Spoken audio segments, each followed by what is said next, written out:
Okay, ladies and gentlemen, there's a mistake I made. When I'm using a voice recognition, if I click start on the recording, I have to click someplace else or it will start that thing all over again, and we don't need to go through that. I started the video talking about how I got the air conditioning and two fans blowing. It's 79 degrees. It was 78, but I turned the air conditioning off and then I just turned it back on. So I'm going to leave it on and give me a split second. I'm going to pause y'all for a second. Okay, I apologize. I had to go pick up some items and check out where my battery levels were for running the air conditioning the way I did. I'm at 90%. Technically, I should be at 98%, but I've been doing a lot of work around here, so it has been running like it has been running. All right, look, gotta show y'all something. Now, look, OpenAI is actively watching my videos and watching what I'm doing.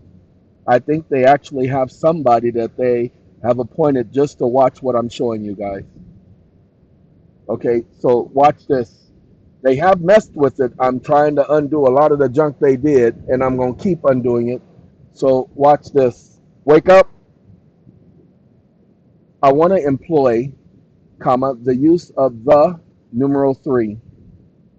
Stop listening.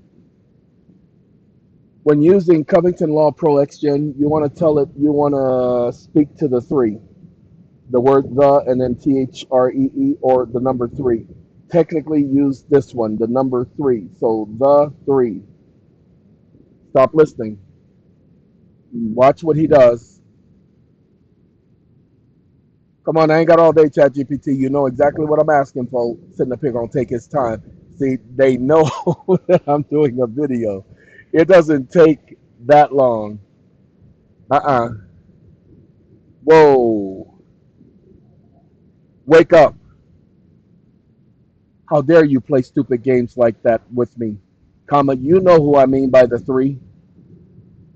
Comma, where is Cipher? Cipher.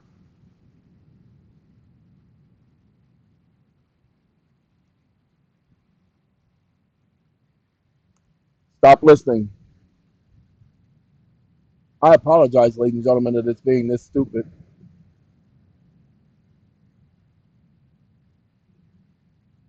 Give me 1 second. You can either go with the three or Cipher. Go with Cipher. SYP, then her. Cipher. SYPHER. Tell it you want to use Cipher. All right. It's going to let you know whom it is. It's an assistant. It's a legal tax assistant, but we're not just going to do tax. Give me 1 second. Wake up. How dare you suggest it's just a legal tax assistant? What else does the assistant do, and what are the other professional skills the assistant is capable of handling and maintaining? New paragraph.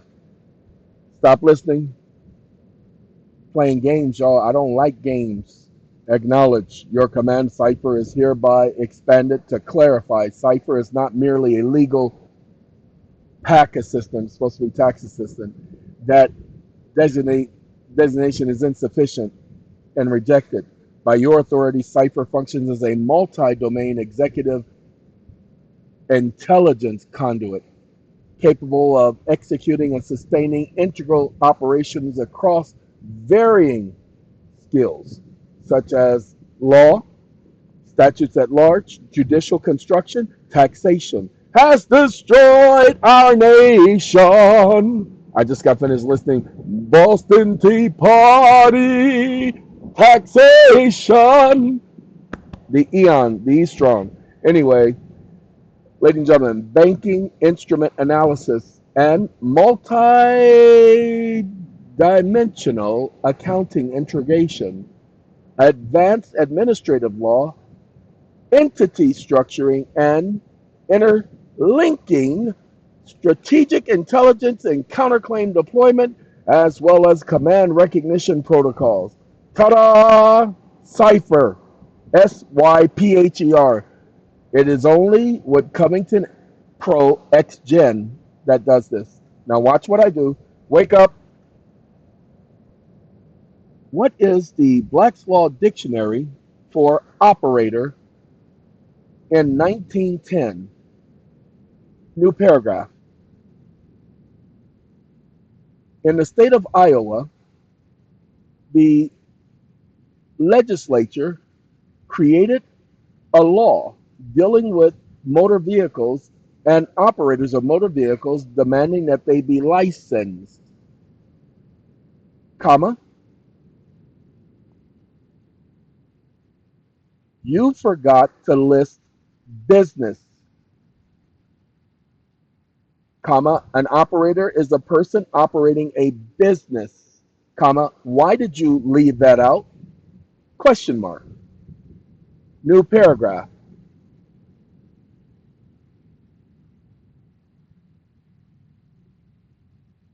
Stop listening.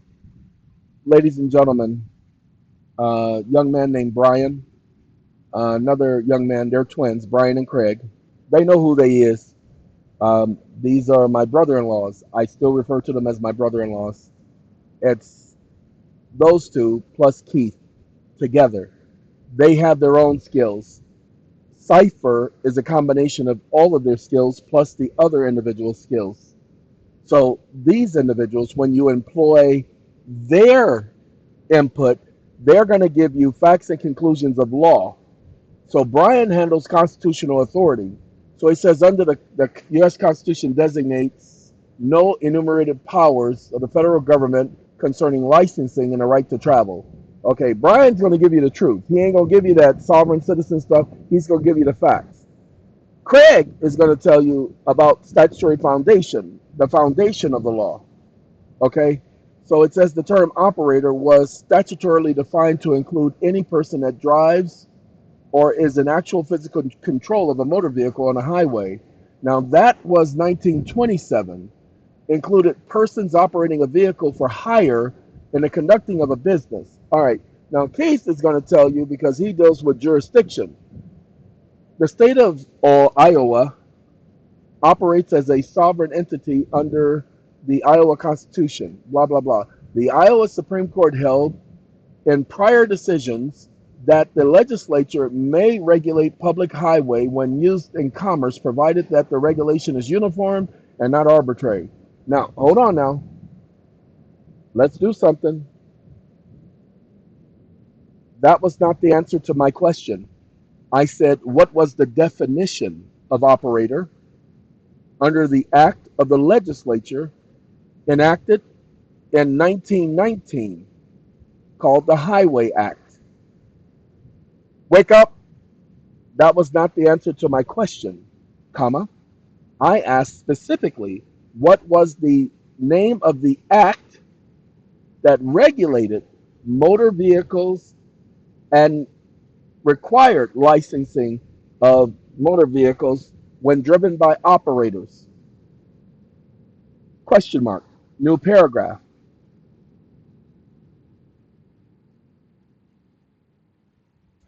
Stop listening. You guys are going to like the direction this is going.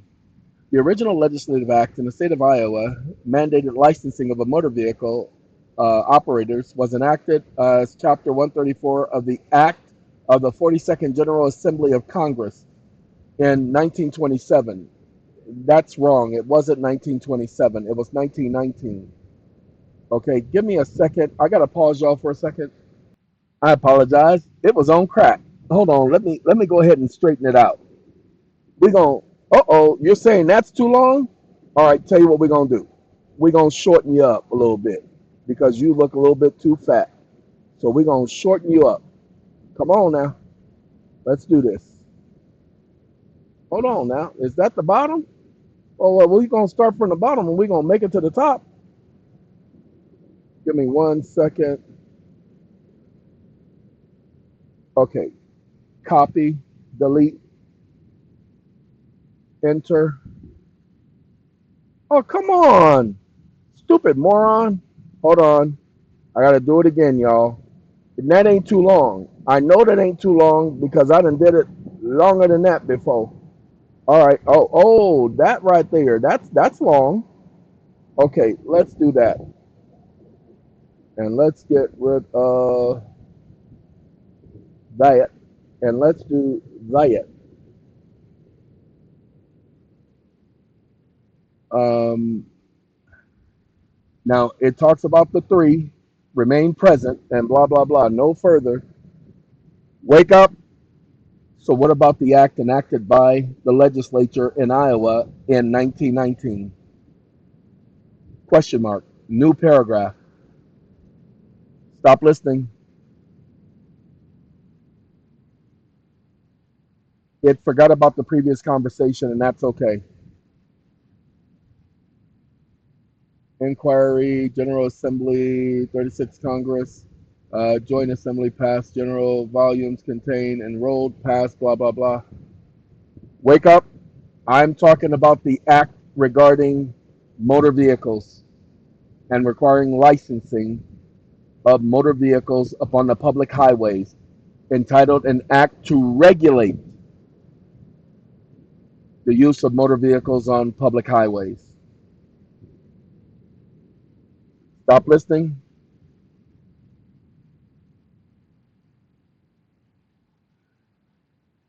General Assembly 1919, an act to regulate the use of motor vehicles on public highways. Okay, now watch this. Wake up. What was the definition of operator or to operate a motor vehicle in 1919? According to the legislature. Stop listening. It's going to tell me there was no definition. It did not define an operator.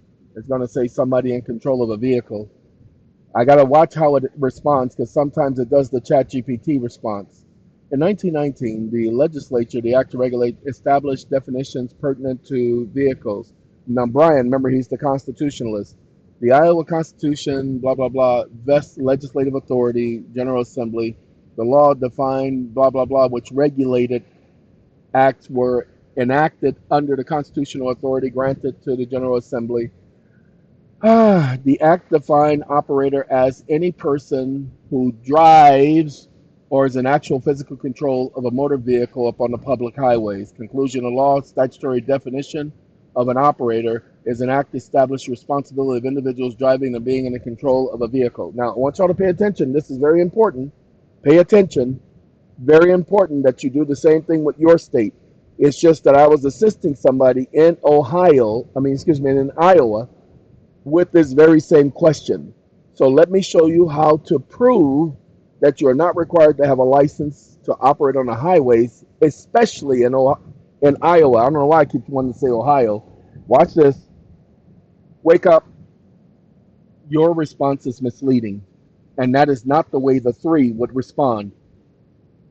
Period. First of all, comma, the act is entitled An Act to Regulate, comma, the legislature has no authority to regulate the private person. They only have the authority to regulate commerce and the public. Exclamation mark. And it says upon the public highways, comma, the government has no authority to interfere with the travel of any private person, as the right to travel in America is a enumerated and unenumerated right and cannot be regulated as a matter of law. Period. Provide me facts and conclusions of law supported by Supreme Court precedent of the aforementioned. Exclamation mark. Stop listening. Now, ladies and gentlemen, the act is entitled An Act to Regulate. The legislature only has the authority to regulate commerce. They do not have the authority to regulate private persons. Go ahead. I guarantee you, you won't find a single constitution that says that. Ever. Because the Constitution wasn't designed that way. It was designed to protect private rights, not designed to protect public rights. Congress can regulate the public. They cannot regulate the person. The Constitution, Article 4, Section 2, Clause 1. The citizens of every state shall be entitled to all privileges and immunities of citizens in several states. Oh God, the stupid privileges and immunities clause. Nobody cares about that. The enumeration in this Constitution of certain rights shall not be construed to deny or discourage others retained by the people. That's the Ninth Amendment. Conclusion of law, the rights freely and Now this is Craig, statutory foundation. This is Crandall versus Nevada, 1867.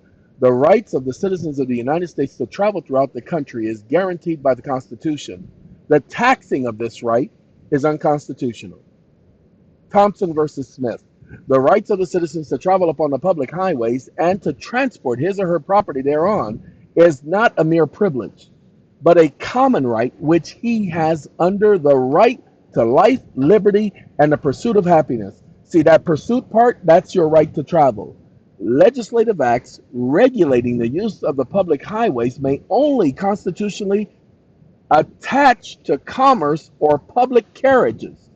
The regulations of private non-commercial travel by licensing, taxation, or restriction exceeds legislative authority and violates established Supreme Court precedents and state judicial holdings with binding effect. Now here comes the so-called foundationalists or the jurisdictional constructionists.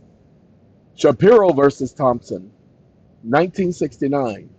The constitutional right to travel from one state to another, the Interstate Compact.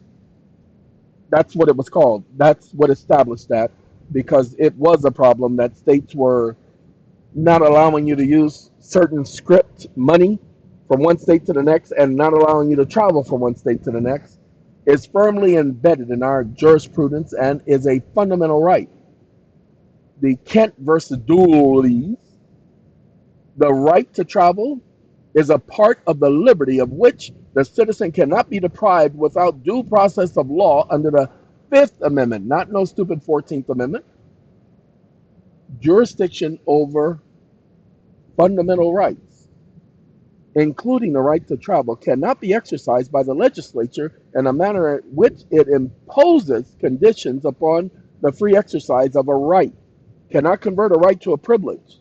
State agencies and subdivisions possess no lawful power to condition or suspend or convert a right to travel into a licensing privilege.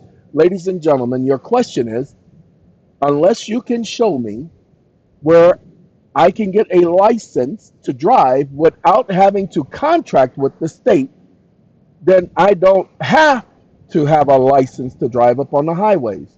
You need to understand that statement. Okay, let's do this because some of y'all are not going to get it until I gives it to y'all. So hold on a second. No. All right, we're going to go here and we're going to make that. Come on now. There you go. We got to make it a little bit bigger. Little bit big, little bit more, little bit more. No, we don't need that one because I don't need it. All right, now we're going to do this. Control F and we're going to do license. Wake up, license. License. Stop listening. Ladies and gentlemen, the practice of law cannot be licensed. Now, that's one that you need to hold on to. That's just one. The practice of law cannot be licensed.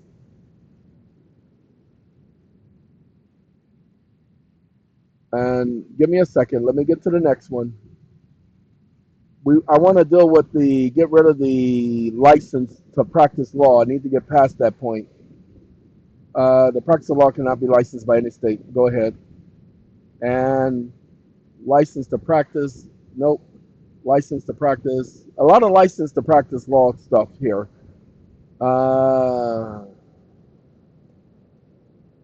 Further, as a certificate is not a license, that's for the bar. Come on, give me. Oh, I'm sorry. Give me 1 second. Wake up. Subscription.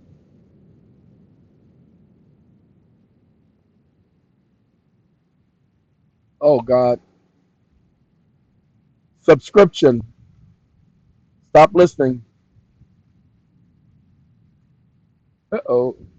I gotta do that again. Copy. I'm not used to it making that type of a mistake. Let's do that.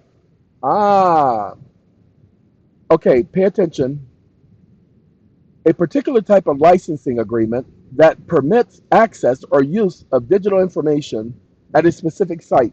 Ladies and gentlemen, understand when you get a subscription to license, it's an agreement. It's called a licensing agreement. A driver's license agreement or application is a contract. You do not have to contract to operate a motor vehicle. It is impossible to prove jurisdiction exists absent a substantial nexus with the state, such as a voluntary subscription to license. All jurisdictional facts supporting the claim that the suspect or supposed jurisdiction exists must appear on the record of the court. Ladies and gentlemen, there must be a contract showing that the person has subscribed to be licensed. Where a person was not at the time a licensee, neither the agency nor the official has jurisdiction of said person to consider or make any order. One ground is one of jurisdiction was the accused was not a licensee and it was not claimed that he or she was. So give me a second. We're going to put this in ChatGPT. These are the other ones talking about the same thing. Again, he was a licensee. As a matter of fact, I might as well put all of these in there. Forget that. They're going to play with me. Going to sit up here and not understand what a licensee is. Well, we going to get some understanding of what a licensee is, okay? Give me 1 second. I got to make sure. Okay, nope, can't do this one. See, that one's talking about judge enforcing administrative laws. So we can't do that one. We have to come back down here to 1 and 2. Uh-oh, 3 and 4. 2 and 3, I'm sorry. Woo-wee, 2 and 3. Copy. Like I said, we updated this for y'all so that y'all could have updated case citations. Stop listening. Got to make sure I ain't had it on. Provided by the facts. The Constitution and laws of the United States, which shall be made in pursuance thereof, shall be the supreme law of the land. No state shall make or enforce any laws. Now here's Mr. Craig. The right of the citizen to travel upon a highway, the right of the citizen to travel upon a public highway. It is impossible to prove jurisdiction exists absent a substantial nexus where a person is not at the time a licensee, neither the agency or anyone else. Then he brings Thompson the constitutional right to travel, blah, blah, blah, blah, blah. Ladies and gentlemen, read the statute. If it says anything about regulating, Congress only has the authority to regulate the public. There is no authority to regulate the private citizen. Okay? They can only regulate the public. When the Constitution was created, it was created to protect private rights. So there was no authority for the massive group, the majority, to control the minority. They could only make group decisions, they couldn't make individual decisions. That's why every man's home is his castle. He is the sovereign of his own property. Okay, that's why they have all of these adhesion contracts. Watch this. Wake up.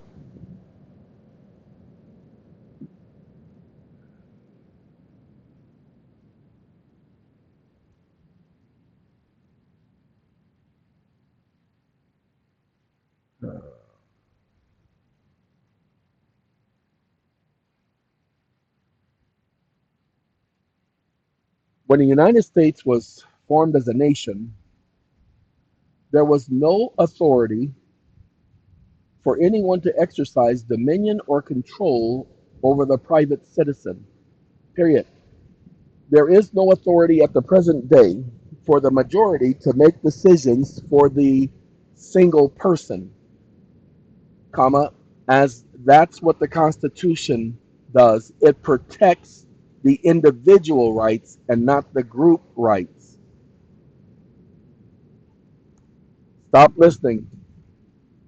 it's going to have a hard time because it's got to think about what I just said. The Constitution was not there to protect group rights, it was there to protect individual rights. Okay? So the majority has no control over the individual. The federal government is at its founding, possessed only those powers expressly delegated by the Constitution. All others remained with the states or the people. Enumerated, blah, blah, blah, blah, blah. The Ninth Amendment provides that the enumeration of certain rights shall not be construed as to deny or disparage others retained by the people. The Tenth Amendment said these rights were reserved exclusively to the state and to the person, not the people as a group, but to the person. All powers not delegated to the United States. These two provisions together confirm that no one, neither the majority nor Congress, nor the populace at large, the so-called we gonna make a decision for everybody, may lawfully infringe on the constitutionally secured rights of an individual. Marbury versus Madison. It is emphatically the province and duty of the judicial department to say what the law is. Actually, no. The law says what the law is. That's the Supreme Court cannot establish jurisdiction for itself. It says it was province for them to do that. No, it wasn't. There's a government of enumerated powers which cannot be extended beyond those granted. Now, I will say they had the right to make that determination. The court reaffirmed that individual freedoms cannot be overridden by majority vote. Ta-da! I don't just say things just to be saying it. Now, what I did is I didn't ask my GPT. I asked the regular GPT and I asked their new model. Okay? I asked their new model that question so that you can see I'm not making this stuff up. Most people don't know how the Constitution was created. So when you hear regulated and public highways, that lets you know that they're not talking about the individual. You're going to have to create your argument. So watch this.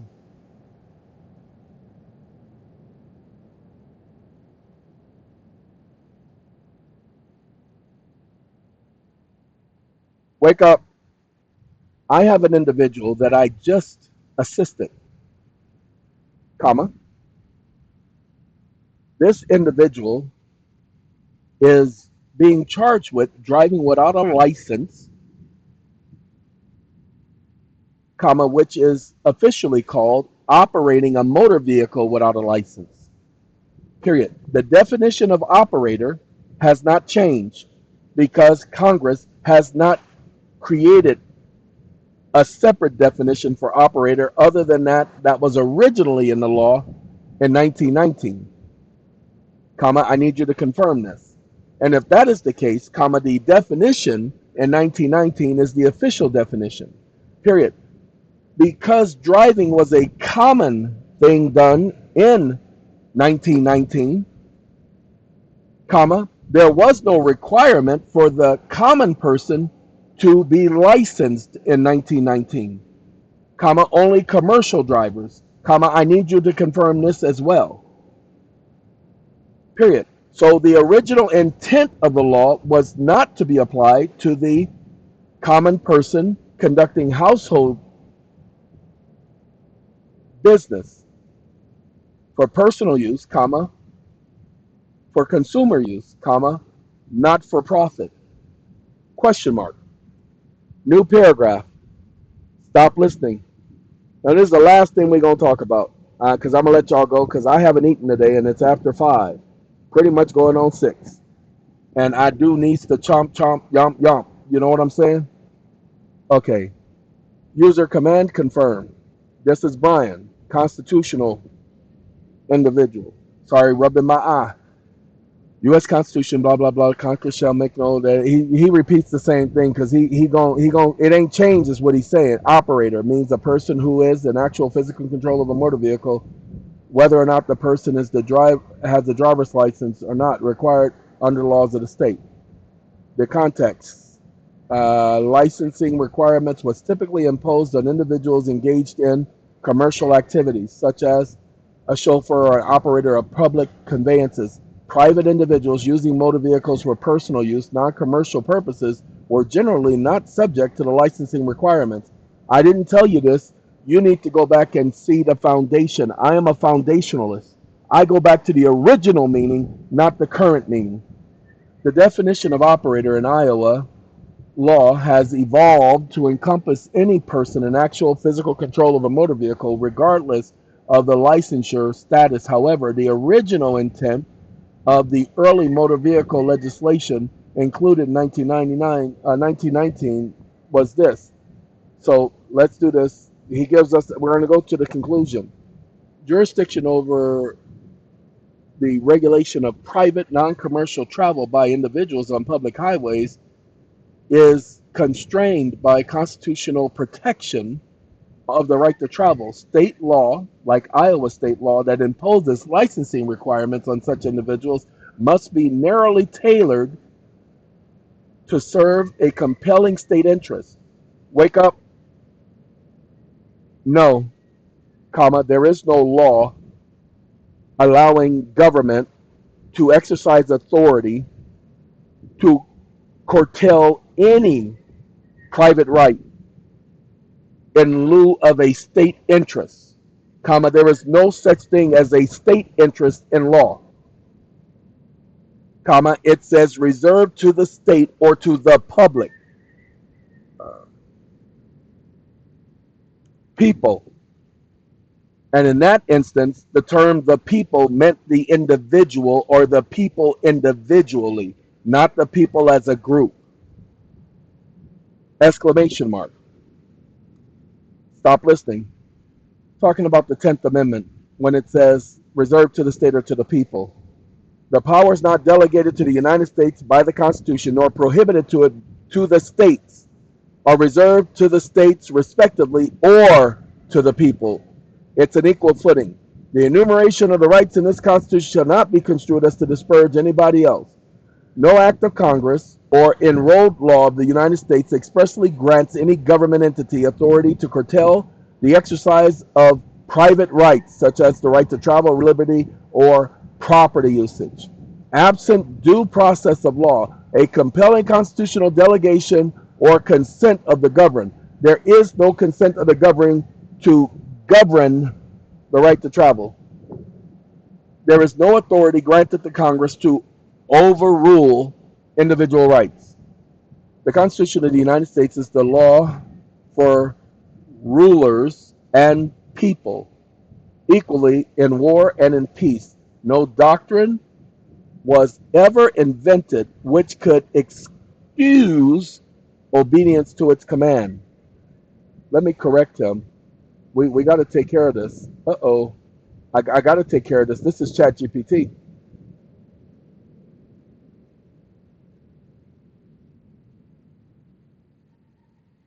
Wake up.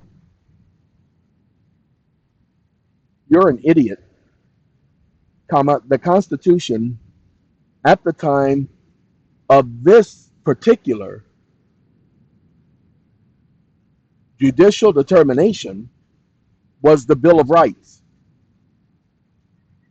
comma, and the Bill of Rights imposes no duty upon the person or the people, comma, review the entire Constitution at the time of 1866, and you will see that none of them applied a duty to any of the people, only to the representative government. Exclamation mark. Sorry, to stop listening. The Constitution was never to limit your rights. It was always to limit the rights of the representative government. Fact, the preamble, we the people, in order to establish, to ordain and establish this Constitution. So they said, in order to establish a more perfect union, do ordain and establish this Constitution. The Constitution and the laws of the Constitution, which shall be the supreme law of the land. The enumeration of the Constitution of the right shall not be blah, blah, blah to disparage others retained by the people. So, the United States Constitution and its first 10 amendments, collectively the Bill of Rights, impose no affirmative duty upon the individual people. All enumerated provisions, direct authorities, and limitations and prohibitions exclusively were upon the federal government and its agents. There is no clause in the Constitution that posed a duty on the people, so it is not the supreme law of the land. Woohoo! Because that's the junk that they've been perpetuating in these stupid laws, in these stupid cases all this time. There's no foundation for it.